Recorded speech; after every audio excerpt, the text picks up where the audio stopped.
Hi there, Glocal citizens. Welcome back to the podcast that inspires a borderless mindset around manifesting a new world. I am your host, Florence Adu, coming to you from, yes, folks, I'm back in the tropics. I'm back in Accra. And I know you all are going to get annoyed with me because I've been talking about this for a few months now, but this harmattan has not left. It is relentless. And so I'm going to ask everyone again, let's be conscious of our earth. Because this is all global warming, folks. Those of you who are living in any part of the world that has winter, you can probably attest to the fact that you have had a mild one, unless you're someplace where you've had a really extreme one. So, let's just love Earth because she's going to win no matter what, okay? So just keep that in mind.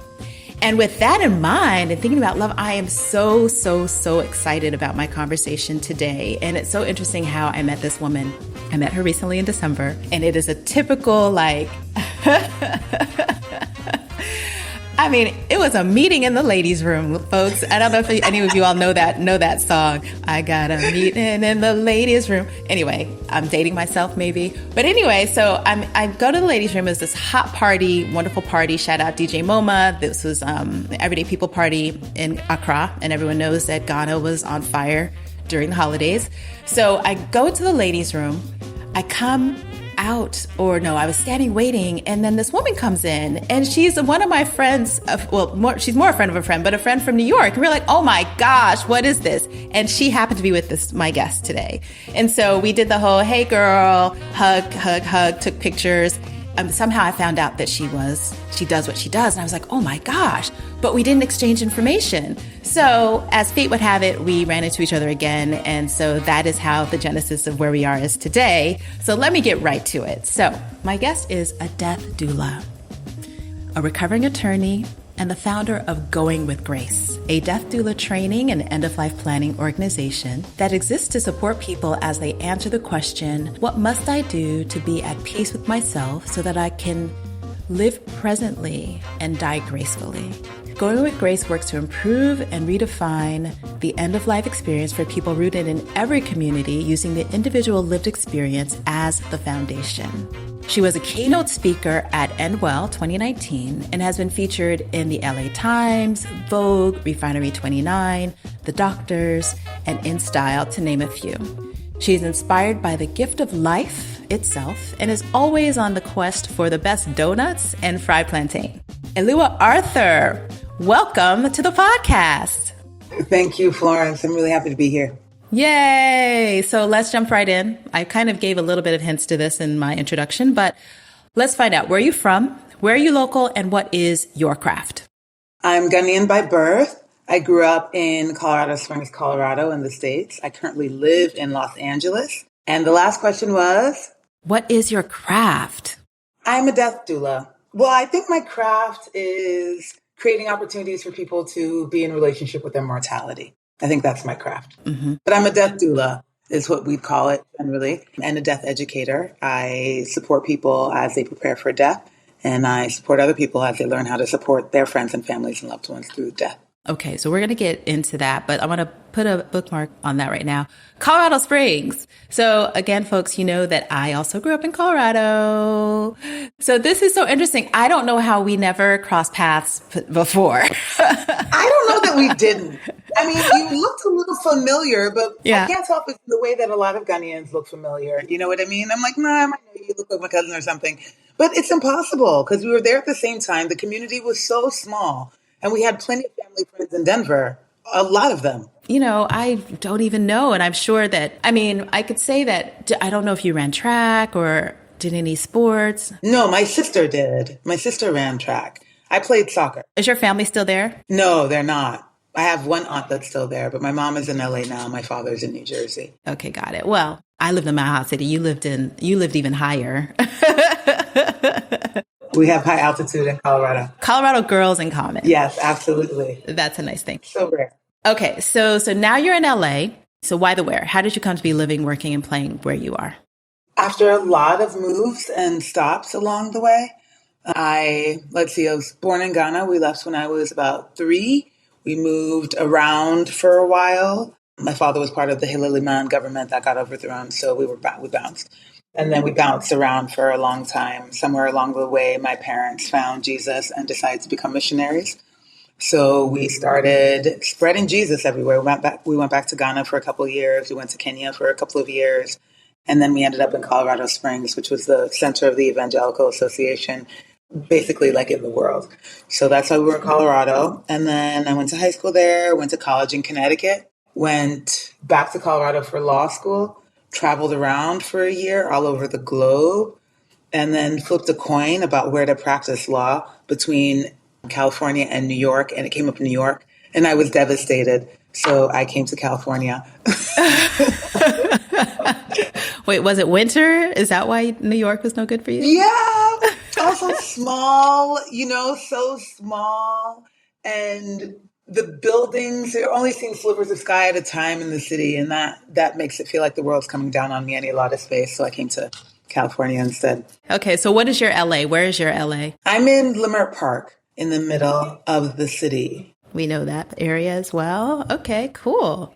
So how then does a woman who studied law, lands in LA, transition into being a death doula? How did that happen for you? It was long and also instant at the same time. I worked at Legal Aid and I grew terribly depressed while I was working, clinically depressed. And I took a leave of absence, medical leave of absence from work.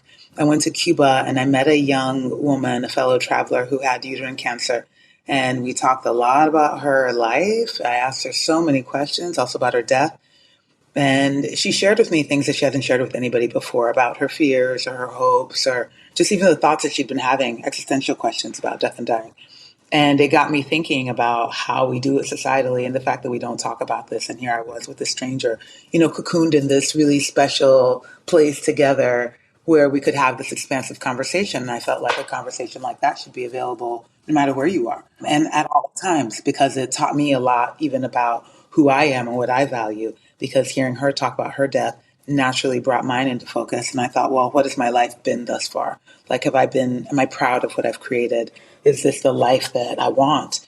And it really had me ask some useful questions of my very, very depressed self. So after that, I came back to the States and felt like I could probably talk to people about this. I was curious about it myself. So did it the old fashioned way, started picking up books and talking to everybody who talked to me about death and dying. And people were starting to think maybe I'd gone off the rails because, here I am terribly depressed talking about death all the time. And they were like, what's going on? But the life was starting to come back in me. I'd found something that filled me with some curiosity and purpose simultaneously. And then about 6 months after I came back from Cuba, my older sister's husband, Peter St. John, got diagnosed with Burkitt's lymphoma. And I moved out to New York where they were. And for 2 months, I walked him through the end of his life alongside her and my niece and my mom and his parents and his family flying in and out of town. And that's where I learned the work. That's what I saw, what it was. Up until then, it had been a largely theoretical exercise. But next to him in the hospital, running the errands, trying to get answers to questions, it was so difficult. It was hard.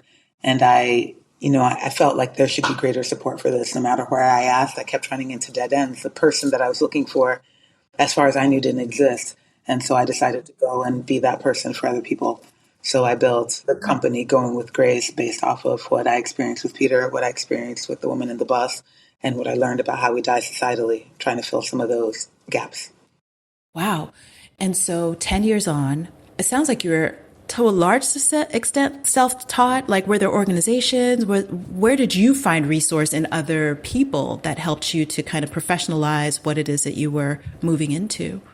Not largely self-taught. I went to a course called The Art of Death Midwifery by an organization called Sacred Crossings in LA.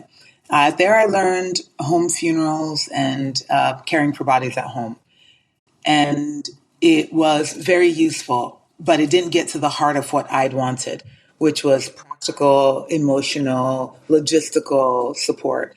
I mean, I do find plenty of value in caring for bodies at home, but the vast majority of the people aren't dying that way, at least in the Western world. And I felt like what I really needed wasn't just that. So I started studying with estate planners. I knew plenty of lawyers. So I started talking to estate planners, and I talked to some hospice personnel, and a few hospice nurses became really good friends, EMTs and emergency room folks, just funeral professionals, alternative funeral homes, anybody who did anything, life insurance. I got like a life insurance, anybody who did anything in a death adjacent field. I sat with, I learned with, I studied from, I worked for, to learn how to do the work in a holistic way. And so I created a practice that looks like that. That, yes, absolutely, we can sit and talk about ritualizing washing of bodies, but we can also figure out how to get all of your affairs in order so that when the time comes for you to die, that's all that's left to do. Yeah, yeah. And that's so interesting and important that do you think that your approach to that holistic piece somehow is also born of your legal background, the organization of it all? Do you think that kind of contributed to it? Because there's that whole emotional piece and the physical material side, but then, like you said, there's the practical of laying to rest somebody or in that transition. For sure. I think, let me put it this way. I don't disparage any part of my past or my history, right? I'm like, thank God. Thank God. I hated law school. Okay, I was a shit lawyer. I was terrible at it. I was shit. I'd want to sit and talk to my clients and learn what was going on. And they'd be having domestic violence cases. And I'd care so much about how they got there and how they were feeling through the process and what they needed to move forward. I didn't care about the paperwork. I didn't want to check off the boxes. That was a means to an end. Mm-hmm. The end is to get her safe. The means is checking off the boxes. But I can get her safe in 15 different ways. You know what I mean? And the way that I was doing it was not the highest call for my spirit. I am details, paperwork, that ain't it. However, when talking about it in the death and dying space, it works a little bit easier because I don't have to be the one checking off the boxes, but I can say things that you need to consider. How do you feel about things that you need to do? Or when I hear things come up when they're talking about planning that point to something else that needs some attention, like leave all my things to my sister, who's my only remaining relative, but we haven't talked in 10 years. Well, then what's going on? Then as we talk about the practical, we can get to the legal, emotional, spiritual, etc. Does that make sense? Yeah. Mm-hmm, that makes sense. Yeah. I'm grateful I went to law school. Yeah. So that you said that, how did law school happen? What made you think you wanted to be a lawyer? Because I know when I was growing up, I was going to be a doctor. My sister was going to be a lawyer. And then neither of us are neither of those things. So how did law even become a part of your story? Same. Okay. I was always going to be a lawyer. I'd sit around with my dad's friends and they'd talk about politics and things happening on the international stage. And I'd want to get in there and debate with them, even though I was like 8. You know what I mean? They called me Madam President when I was really young.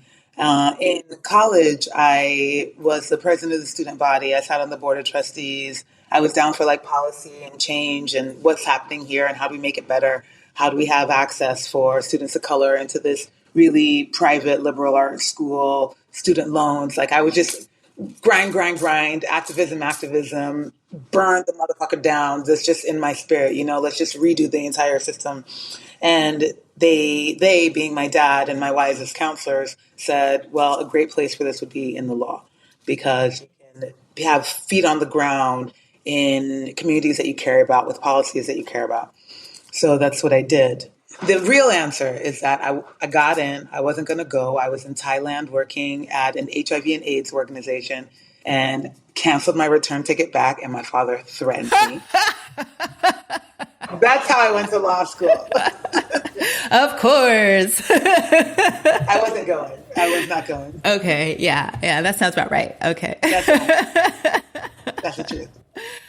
Okay. So thinking about the culture. So we just talked a little bit about the culture and our culture, and funerals are huge in Ghana. It's a huge part of our everything. And so growing up in the States, I didn't understand that until before I moved here and then elder family members started to pass as an adult, but I didn't even understand it until maybe the last 10, 15 years. And so did you have any of that kind of exposure to understand? And even more so now, thinking about us in our adulthood and coming and being here in Ghana and seeing how huge funeral culture is, how there's still that missing piece for the kind of, I think we think of death very differently, and the idea of funerals is just a different kind of celebration. But do you see how maybe our culture has built in some of that, some of what you do in your expertise? Ghanaian culture? Ghanaian culture, right? Yeah, absolutely. I mean, have you been down Mortuary Road? I was driving down it and I said, oh, after living in the States for so long, what do you mean the mortuary? What, you can buy a coffin right on the side of the road? Like it filled my heart in a strange way because I thought, well, these are folks that are driving past this every day. Everybody knows exactly where you go. We have tradition built into the way that we do things. Like even their funeral cloth, you know what you're supposed to wear, not black. You wear this cloth that has some of the Adinkra symbols printed on it, proverbs about life and the way that we do death. It makes sense. It's built in a way that works much better. On the other hand, I will say that when I first said that I wanted to do this work, my aunt cautioned me against telling too many people that this is what I was doing because it was going to be some concern that, I am Ayin, a witch, or I play with the occult or something of the sort. You know what I mean? So That was the other side. It's this whole, you're too close. why do you want to be close? Why are you thinking about it so much? What's up with you, girl? But it's nothing other than just service. It's just service. And then what about your parents? Because your parents are in the missionary space or were at some point. And so there's this heavy spiritual influence in your life. And so how is that? And how do you even bring any of that in? Like, how is that dealt with in your work? My work is secular in nature. I was raised an evangelical, but I asked some hard questions early on, which gave me opportunities to think about spirit matters a different way. I'll put it that way. My work is secular in nature in an effort to create space for whatever the dying person or the family member or circle of support believe. I'm just there to reflect back to them what it is that they're working through. Often as people are getting close to the end of life, a lot of questions come up about spiritual matters naturally because they're about to find out. They are about to find out. And so because of that, I just reflect, help them get as clear as possible on what they believe. Mm-hmm. So when in the process do people typically kind of come to you? And then how long are your engagements? Is there like months, weeks? It all depends. Sometimes I've had people call me before they were even on hospice. I have people call when there's a day left. We have people call after the death has occurred. And sometimes people call when they're still healthy because they want to do some end of life planning. So this is really like full life cycle type of work. There's been 2 people thus far that I supported to create their end of life plans when they were healthy that have now since died. And we use the end of life plan to support in their death because I've been practicing for about almost 10 years now also, which means that, a lot of life has been happening for folks. Okay. So in that case, they were just, older people who were kind of just in the estate side of life, or they didn't know that they were terminal. Is that kind of? They weren't even sick. One was I think she was like 55-year-old mom of 4 who just wanted to get her affairs together because her dad and her mom died in ways that left a big mess for her family. And then she developed breast cancer. This is like 3 years after we were done with her plan. She developed breast cancer and was sick for a while and then died from the disease. And while she was sick, we revisited the end of life plan and made sure everything was in it. Yeah, so not that old and also no real reason to prepare other than foresight, which all have. Wow. So speaking of those you speak with, or just in your life in LA or, times you've spent other places in the world, I have a Glocal speak question. So we want to hear what you hear. So I ask you to share a word, a phrase, or a saying that is a meaningful part of your local experience and why or how you come to value it as Glocal speak. I hear the word sacred a lot. That's both LA and I think in my workspace. Okay. I hear that word sacred a lot. I think people are really hungry now for some meaning or some purpose. And folks will look to particular practices or rituals to make it such. And those are the things that we call sacred. However, this conversation we're having right now is sacred. The toothpaste I put on my toothbrush is sacred. The fact that I breathe air and exhale carbon dioxide, sacred. The entire ride is sacred. It can all be ritualistic. It can all have meaning, can all be imbued with purpose. And the exclusion of the activities of daily living from the sacred, I don't like. It feels yucky. I would rather we all just take this whole ride for how sacred it actually is, as opposed to just like the new moon rituals or the moment somebody takes their last breath, or you know what I mean? Right. Yeah. It's kind of this begging us to be present. And with intention, Yeah. across the board. We can ritualize anything. It just requires our intention, our attention to it. And when we put it there, then wow, like the whole thing is a miracle. It actually is when we think about it. Right. Exactly. Yeah. So, I mean, I feel like that perspective puts you in such a perfect place to have these conversations and to have started this business. So you started off as just you. And, I don't know how people found you. How did people initially find you? And how did you grow into a business? How did it become Going with Grace? It's been tough. I can imagine. Let's see. After Peter's death, I like threw myself in, right? Learned from anybody. Started trying to offer things here and there. People weren't really coming. Nobody was coming, in fact. People were like, what are you doing? What are you talking about? Nobody knew what a death doula was or why they should care. And so I went around to a bunch of hospices to see if they cared a little bit, because at least we were in the same type of workspace. And one did. And they asked me to do like a death and dying day at the parking lot next door to where their office was. So we had like a little fair in the parking lot, and folks came and asked questions. They were kind of curious, but some of them were also very dismissive. And from there, one person, I think, followed up to say she knew somebody who knew somebody, and would I mind? They needed like a power of attorney or something like that. And I said, well, shoot, I am a lawyer by training. I can do this, even though you don't need to be a lawyer to have power of attorney and to get it signed. So I talked to the client, found out what they needed, created the thing, went. And when I was there, I got to talk to him about the rest of his dying. We got to eventually sit bedside. I got to help him get some other things that he wanted for his dying in order. And that was the first kind of little way in. So there was a lot of word of mouth, like it's mostly word of mouth. Well, it was for a while. Also speaking engagements. I hosted workshops for a while where people, first I'd like beg my friends to come. My mom has been to too many of my workshops. I'd beg my family and my friends to come. And then eventually they started she just came to everything, bless her. And then, friends of friends started coming. And then before you know, people I didn't know. And then before you know it, somebody had heard something somewhere. And then the work started to spread. And while the work spreaded, the demand spreaded. And as the demand spreaded, the demands on me spread. So I started hiring folks. We also started an online training program where we train death doulas.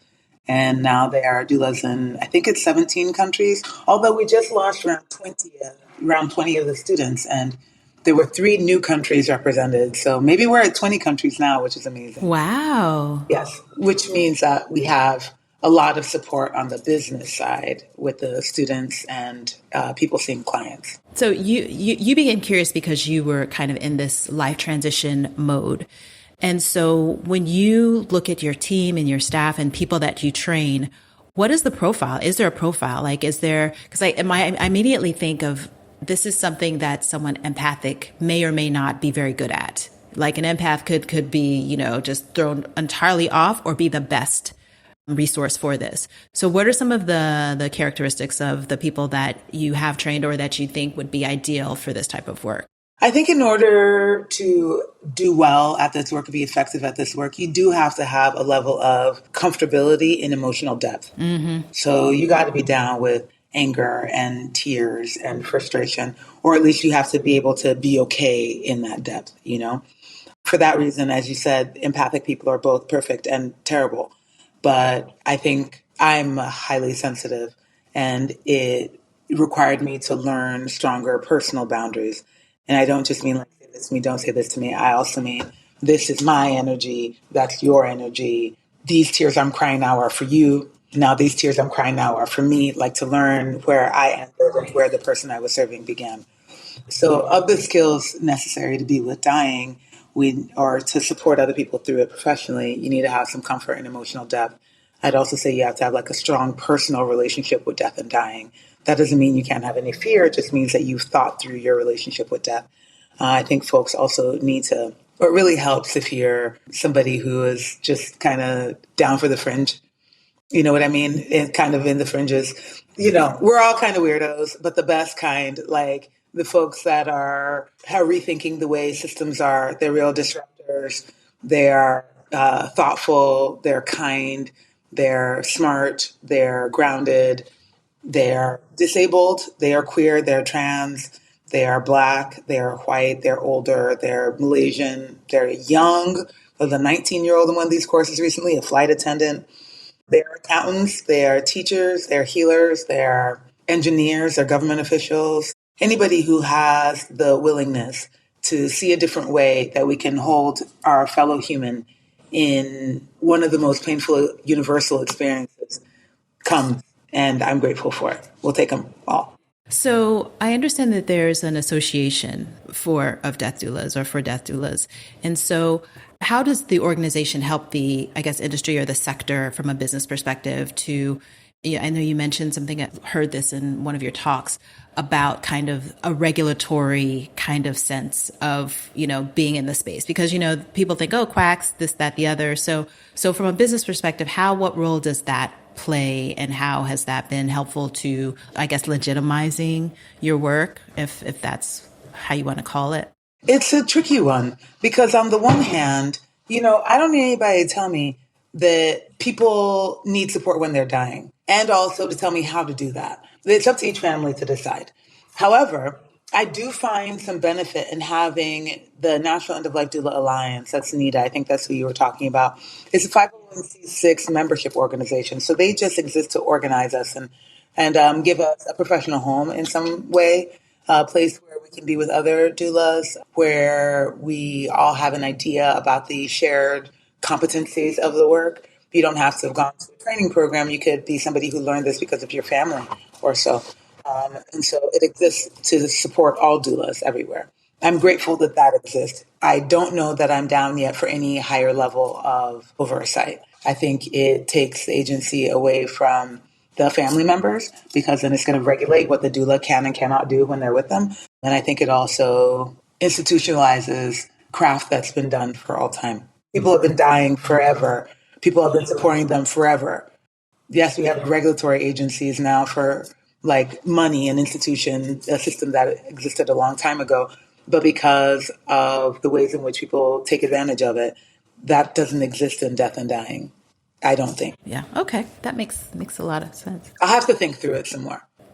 Maybe don't go into it, but I'm not down for it yet.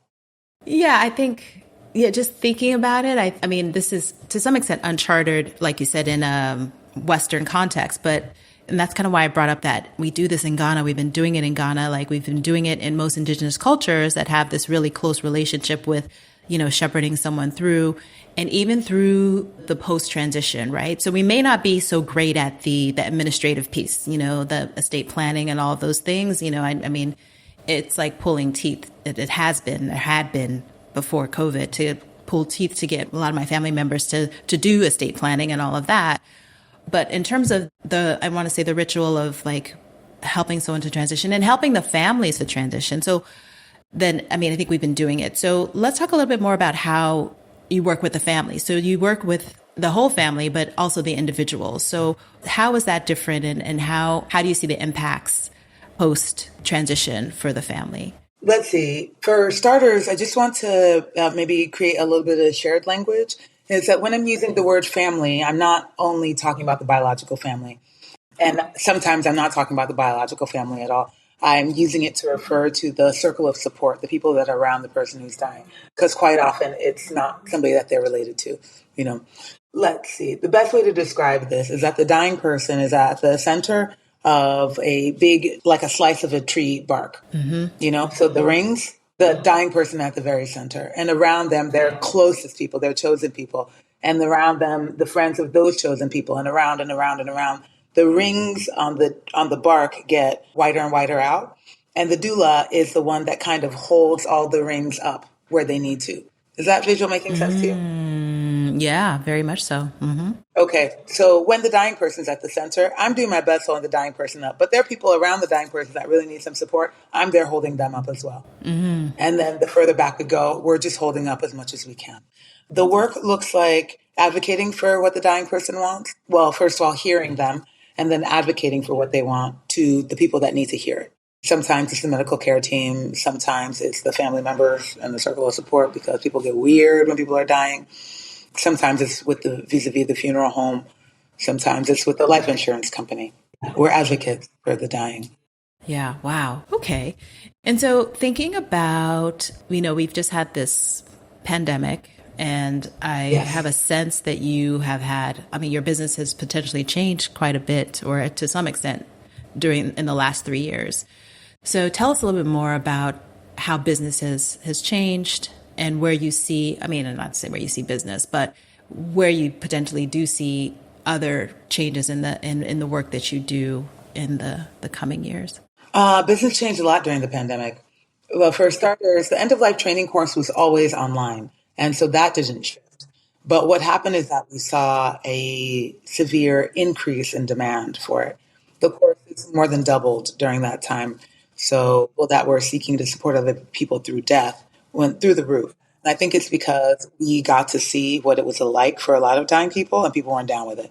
They also maybe had a lot more time and potential to explore things that had been interesting to them, and so really jumped on it. But aside from that, the capacity to be in person with somebody changed. And I had a hard time with that because what I really love is being in the room and giving hugs and paying attention to what's being said and what's not being said and energetically what's happening, etc.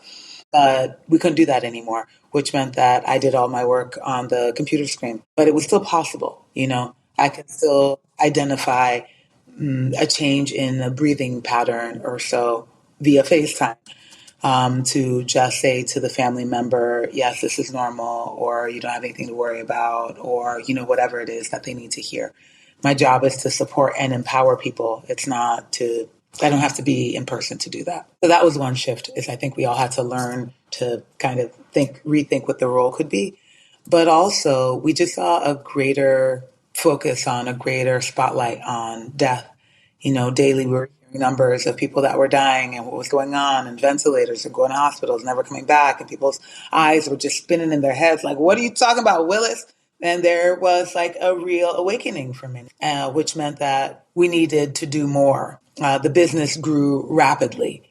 At the time the pandemic started, we had already 4 staff members or so, and now we're at 9. So we doubled very quickly. The delivery of services changed a bit. We now have a doula matching program as well. And so when people need a death doula, they can reach out and we can put them in touch with the doula that we've trained in their area, which is a service I so love.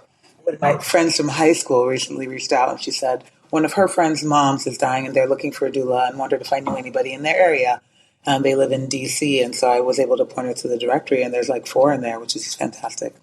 A lot of shifting, like we all had to do, but gratefully, the shift happened in the direction of what was necessary, what was needed in society. I feel proud of all of us for, bobbing and weaving with it as best as we could and coming out even stronger, honestly. So you've grown, and that was in response to like this global challenge that we're having. And so now the mindset has changed. And do you feel like it's sustained? And, people are passing all the time. So it just really is about the awareness side of it. So how do people know about you now? Is it mostly still word of mouth? Like how do you promote being a death doula? Well, I am stumping it a lot. I talk about death and dying everywhere. People let me mostly. Let's see, about probably 5 years ago, maybe 4.5 years ago, a media company called Refinery 29 found out about my work and they made this video that went everywhere very quickly. Up until then, I've been making a full-time living as a death doula. I had multiple streams of income. Don't get me wrong. It's not just about sitting bedside, right? So I was doing the end of life planning consultations. I was doing workshops. I was with clients. I was doing speaking engagements. I would work gigs sometimes as a funeral celebrant. Like I was working. And I had an assistant during that time. But then with the increased media attention, demand went up for my services, and then also the demand for me speaking about the work. So over the past few years, I've watched my role kind of shift from being with the clients to now talking about how we die publicly, and I feel really grateful for it. I just got to be on this TV show in Australia called Limitless with Chris Hemsworth. Oh, nice. Oh, wow. Wow. That's what to look for. Good for you. Okay. I did a death meditation with him. I have a a book that's coming out 2024. I'm giving a TED Talk on the main stage in April. I get to do a lot of podcast interviews. I feel like the one thing that I hope will never die within me while I'm still alive is my desire to talk about how we die. And every time I do that, I think it brings more awareness and thus means more work for death doulas or more people talking about death and dying. I will also say, though, one thing that happened in the pandemic is that we started to identify and name grief for what it is. And that in and of itself, while people are, back to a lot of the things that they used to do before, and maybe they're not thinking about how we die so much, they are able to identify grief better. I think we're in maybe like a crisis of grief right now where people are still trying it on and seeing how it fits and recognizing that it's a very human experience. And as long as that's happening, I'm down. Like, let's just normalize human, all of it. I'm glad you said that because, I lost close family members during the pandemic, and watching my other family and even for myself, like the grief is real, and I think we don't traditionally give people a lot of space to be in it and to understand it and to transition at their pace for it. So I think, naming it, as you say, is a huge part of, our ability to be better at living and dying, right? Absolutely. Yeah. So this is a good point for me to ask about mindset. So I ask you about a mindset hack. And this is your favorite or an innovative mindset hack. And this is one that you can imagine, one that you practice, or one that you know of. Oh, this may not come as a surprise to anybody, but it's a real quick mindset hack to remember that you're going to die. Yes. That will put things in perspective on a dime. Quick. So true. Right? Just like that. Also, maybe not always in the way that we think it will, Like sometimes if I'm tired and I remember, I'm going to die, the impulse, or we might think that the impulse is to get up and go and do and hustle and, go, be, blah, blah, blah. Nah, sometimes it's like, if I'm going to die, then I may as well just be with this moment for what it is. I'm tired. I can rest. But so often in society, we use that idea about I'm going to die to further churn the capitalism wheel of hustle, grind, The YOLO, yeah. Enough. Let's just be with ourselves. That's a hack I enjoy. It's a stress reliever too. Absolutely. I can take the pressure off myself. Yeah. It's a presence maker too, right? So, it's like be present. Yeah, I like that one. That's perfect and perfectly fitting for this conversation. So speaking of that and keeping that in consciousness, and this is kind of a consciousness kind of question, is, you spend a lot of time thinking about and being with this, people in transition.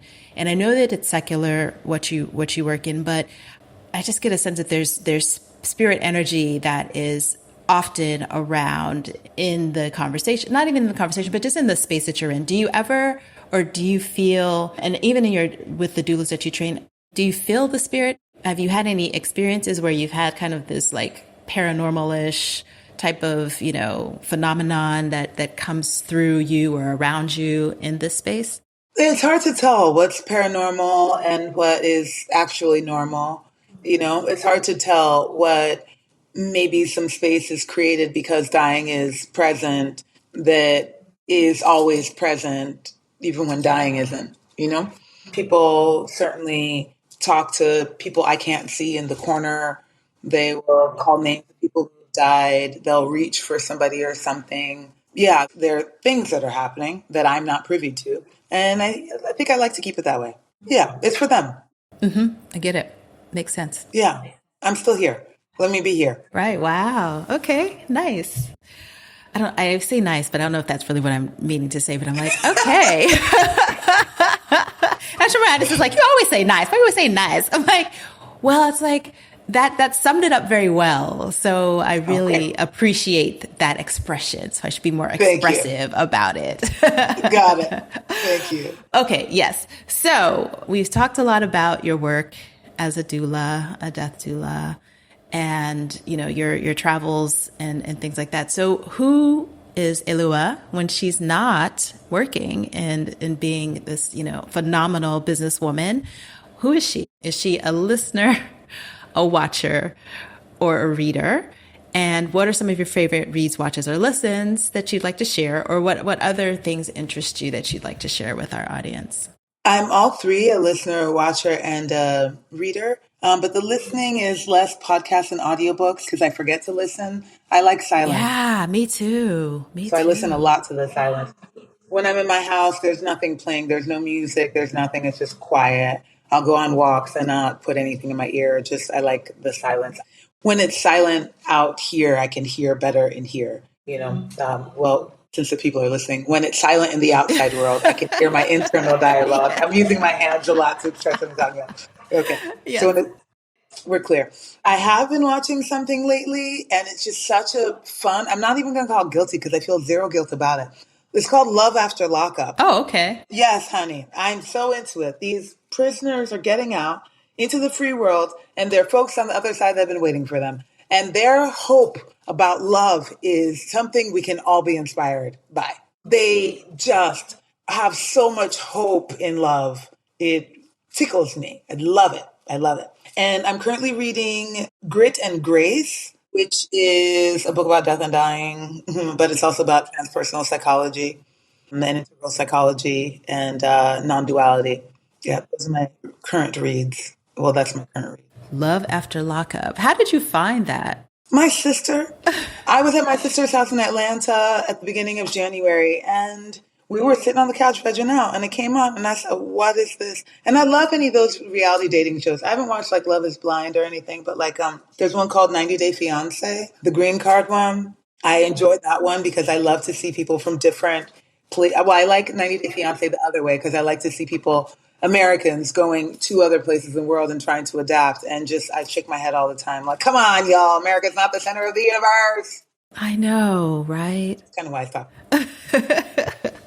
Okay, so Love After Lockup, 90 Day Fiancé, the green card edition. Green card edition. And Grit and Grace. And Silence. And Silence, yes. The value of silence is immense. We definitely appreciate that as well. So that'll be in the show notes, folks, as well as some other very interesting pieces from the conversation and resources for everyone to take advantage of. Alua, it's been so awesome having this conversation with you. I'm just excited to share this information and to just really shine a light on, like you said, there's something, that's guaranteed in this existence, and that is that we all will transition. We will all die. So how we approach it, how we embrace it, how we share it is something that we should probably be more conscious of at any age, actually. So it's not just when you feel like you've passed. I guess nowadays, middle age is becoming not the right word anymore, which I agree with. People are younger longer. So the idea of middle age starting in your 40s, 50s is kind of like, nah, not really. So just at any age, just really recognizing that there's support and there's a way to move with yourself in the world through all of it. With grace. With grace, exactly. So before we go, do you have any last thoughts that you'd like to share with our audience? As you sit with thoughts of your immortality consistently, expect that the life that you lead around you will change, that you'll hone in on what you value, you'll hone in on what you love, and also you might, as a byproduct, create a life that you could one day feel comfortable dying from. Very great words. I'm sure you're so awesome at this. And so I'm encouraged that this is an industry that's available and that there's a service that will do this. So thank you so much. Me too. Thank you, Florence. Thank you. Yes. All right, Glocal citizens, this has been another episode of the podcast. You can catch us on Tuesdays with new episodes at glocalcitizenspod.com or wherever you get your podcasts. That's Apple, Google, Amazon, Spotify. Wherever you get your podcasts, you can find us. And remember, folks, when you like, share, subscribe, and tell a friend, it helps other people find great content on the internet. So let's do us a favor. Like, share, subscribe. Leave us a review. If you love this episode, leave us a review. We would love to see it, particularly on Apple Podcasts. All right, so that's enough of my spiel for this week. Until next time, folks, bye for now.